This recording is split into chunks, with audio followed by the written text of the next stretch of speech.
अस्सलामुअलैकुम वरहमतुल्लाहि वबरकातुहू। नाज़रीन इकराम, उम्मीद है कि आप खैर आफियत के साथ होंगे। नाज़रीन, आपकी खिदमत में हम एक छोटा सा वीडियो लेकर हाजिर हुए हैं। नाज़रीन, इस वीडियो में हमको ये जानने को मिल रहा है, जब इंसान की मौत हो जाती है तो खबर में लेटाया जाता है, खबर के सिरआने के पास में अहदनामा रखा जाता है। ये अहदनामा रखना जायज़ है या नहीं? अहदनामा क्यों रखा जाता है मैयत के पास? तो चलिए नाजरीन, इस वीडियो को आप पूरा सुनिए, जब भी आपको समझ में आ जाएगा। मुफ्ती सलमान अजहरी साहब ने बेहतरीन अंदाज में बताया है। तो चलिए नाजरीन, लेट ना करते हुए वीडियो को हम शुरू करते हैं। कब्र में ये लिखा हुआ कुरान रख दिया आपने और ये सोचा कि हमारी मैयत कुरान लेकर जा रही है। मियाँ, कुरान ये वर्की कुरान नहीं कह रहा। सल्लल्लाहु अलैहि वसल्लम ने फरमाया, रब ताला के नज़दीक वो बंदा दुनिया में लाने वाली चीज़ों में सबसे बेहतर है जो कुरान अपने साथ लाया हो। कुरान अपने साथ लाया हो मतलब क्या है?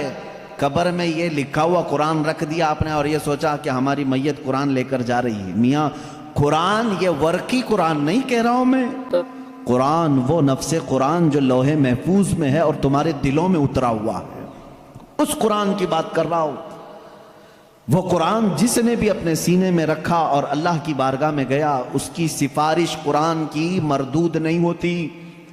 रसूल करीम सल्लल्लाहु तआला अलैहि वसल्लम फरमाते हैं, दो चीजें तुम्हारे अमल में से, तुम्हारे अमल जितने भी हैं दुनिया में, जैसे नमाज, रोजा, हज, ज़कात, खैरात, सदक़ात, ये सब जो आमाल हैं, इन सारे आमाल में से दो अमल ऐसे हैं, हुजूर पाक सल्लल्लाहु अलैहि वसल्लम फरमाते हैं, वो क़यामत के दिन उनको अल्लाह ताला शक्ल देगा, इंसानों जैसी एक शक्ल, और वो अपने साथी की सिफारिश करने के लिए झगड़ा करेंगे। वो आएंगे सिफारिश के लिए। पूछा गया वो कौन सी? कहा एक रोज़ा रमज़ान, अल्लाह ताला उसको शक्ल देगा, और दूसरा कुरान, इसको भी शक्ल दी जाएगी। हुजूर अकरम सल्लल्लाहु तआला अलैहि वसल्लम ने फरमाया, जिसके हक में ये दोनों ने सिफारिश कर दी उस पर जन्नत वाजिब हो गई, और जिसके खिलाफ आकर के ये दोनों खड़े हो गए, मेरे आका सल्लल्लाहु अलैहि वसल्लम फरमाते हैं, फिर उस पर दोज़ख में जाना लाजिम हो जाएगा।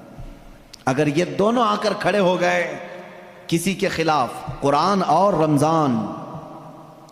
रमज़ान कहेगा कि मौला मैं इसके घर जाता था, इसने बेहुरमती की है, मेरी बेइज्जती की है, मैं जब जाता था तो ये बेहयाइयाँ वैसे ही करता था, मेरा अदब व एहतराम कभी नहीं किया इसने। अगर रमज़ान हमारे खिलाफ खड़ा हो गया और कुरान अगर ये कह दिया कि मौला कभी इसने मुझे अपने सीने से नहीं लगाया, कभी मेरी आयतें तिलावत नहीं किया, इसको आज माफ ना किया जाए, रब ताला उन दोनों की सिफारिश इस हक में भी कबूल करेगा और दोज़ख में भेजेगा। अल्लाह के रसूल सल्लल्लाहु तआला अलैहि वसल्लम जो सैयदुल मासूमीन हैं, बख्शे हुए हैं, वो दुआ ये करते थे, अल्लाहुम्मा जअलिल कुरान हुज्जतन लना ला हुज्जतन अलैना। ऐ अल्लाह, कुरान को क़यामत के दिन हमारा सिफारिशी बना, हमारे खिलाफ मुकद्दमा करने वाला ना बना। अंदाजा करो, रसूल करीम सल्लल्लाहु तआला अलैहि वसल्लम जब ये दुआ फरमाते थे, इस कुरान को तुम हल्का न समझो। है मुसलमानों, सोचने की बात है, तुम्हारे पास 1000 किताबें नहीं हैं, एक ही कुरान है जिससे सारी उम्मत को जोड़ा गया है। और हद तो ये भी है, इस्लाम में, इस्लाम के नाम पर 70 से ज्यादा फिरके बने, बहुत फिरके बने। हर सदी में कुछ ना कुछ फिरके जन्म लेते रहे और मरते भी रहे, आज भी हैं। 70 से ज्यादा फिरके पाए जाते हैं, बल्कि खुद शियों में 70 फिरके हैं, खवारिज में अलग फिरके हैं, उनके अलावा और दूसरे फिरके जैसे कादियानी हैं, बदअकीदा हैं, जो इस्लाम की कुछ ना कुछ बुनियादी चीज़ों से इन्हिराफ करते हैं। लेकिन मैं आपको बताऊं, तकरीबन जितने इस्लामी फ़िरक़े हैं, सबका इत्तेफाक है कि कुरान यही है, कोई और नहीं।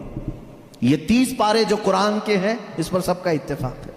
ये भी कुरान का एक मौजज़ा है, दूसरे सारे मसलों में इख्तिलाफ चल रहा है, लेकिन कुरान का अलिफ लाम मीम सूरह फातिहा से शुरू होकर वन्नास पे ख़त्म होने में तकरीबन सारे फ़िरक़े इसको तस्लीम करते हैं।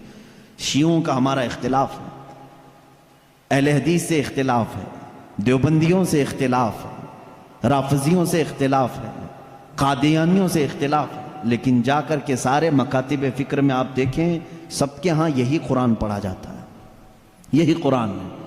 اسی لیے میں کہتا ہوں ایک قرآن ہے لیکن اس امت نے اس کو اتنا بوجھل کیوں سمجھا ہے، اس کو اتنا بھاری کیوں سمجھا ہے، جبکہ وہ مولا اسی قرآن میں یوں فرماتا ہے، ایک بار نہیں 4 بار فرما رہا ہے، وَلَقَدْ يَسَّرْنَا الْقُرْآنَ لِلذِّكْرِ فَهَلْ مِن مُدَّكِرٍ، ہم نے قرآن کو یاد کرنے کے لیے آسان بنایا ہے، ہر کوئی یاد کرنے والا، اور وہ اتنا آسان ہے، اتنا آسان ہے۔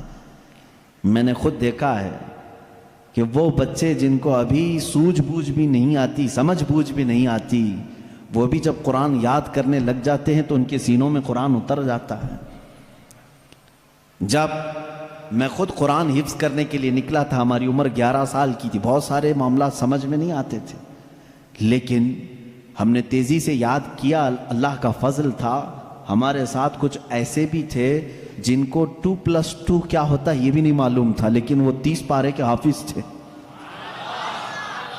دوسری چیزوں میں اگرچہ ذہن کند ہو، لیکن قرآن ایک معجزہ ہے جو یاد کرنے والے کے سینے میں اتر جاتا ہے۔ ہاں یہ اس کے ساتھ نہیں جاتا جو اس کو بھاری سمجھتا ہے، جو اس کو بوجھل سمجھ کر کے چھوڑا اس کے ساتھ نہیں جاتا، اور جو اس سے محبت کیا اس کے سینے میں بہت آسانی سے اترتا ہے۔ میں نے تو محسوس کیا ہے، ہمارے ساتھ ایسا بھی ہوتا رہا ہے، استاد بیٹھے ہوئے ہیں سنتے رہتے تھے، ایک دن کا اتفاق ایسا ہوا کہ خبر یہ لگی کہ کل شاید استاد آنے والے نہیں ہیں، موج مستی کرتے ہیں سارے، کل کا تو سبق چھٹی ہے، کچھ یاد نہیں، کیونکہ پہلے ہی معلوم ہو گیا استاد نہیں آنے والے ہیں، اور صبح 8 بجے سے کلاس چلتی تھی، 9 بجے تک نہیں آئے تو پکا ہو گیا کہ آئیں گی، کلاس بند کر کے نکلنے ہی والے تھے کہ استاد سامنے نظر آ گئے۔ سب کو کہا بیٹھو، میری کوئی چھٹی نہیں ہے، میں تاخیر ہو گیا تھا، بس مؤخر ہو گیا تھا، اب سبق سنانے کے لیے جس کو بھی بلایا جائے، ظاہر سی بات ہے جو سختیاں ہوتی تھیں کہاں سے، رات کو یاد نہیں کیے، صبح یاد نہیں کیے، سامنے اچانک سننے کے لیے۔ ایسے عالم میں میرا خود کا تجربہ بھی ہے، کئی ہمارے ساتھیوں کا بھی تجربہ ہے، قرآن پر ہاتھ رکھا، دل سے کہا اللہ کا کلام ہے، اتر جا جلدی سے، بس اور کچھ نہیں، شاید 10 منٹ لگے ہوں، 15 منٹ لگے ہوں، قرآن کے 2 صفحے یاد ہو جاتے تھے۔ جتنی جلدی پانی ہضم نہیں ہوتا اس سے جلدی قرآن یاد ہوتا تھا۔ کر کے تو دیکھا ہوتا آپ نے، کر کے تو دیکھا ہوتا۔ شروع میں شیطان بہت ورغلاتا ہے، بہت بہکاتا ہے، یاد کرنے نہیں دیتا اور بھگاتا ہے، لیکن جو جم گیا تو پھر قرآن ہی اس کا مددگار بھی ہوتا ہے۔ تو ناظرین اکرام، ویڈیو تو آپ نے مکمل دیکھ لیا ہوگا۔ تو ناظرین میری ویڈیو آپ کو پسند آئی اور کیسے لگی ہے ہمیں کامنٹ کے ذریعے ضرور بتائیے گا۔ میرے چینل کو سبسکرائب اور لائک اور شیئر کیجیے گا۔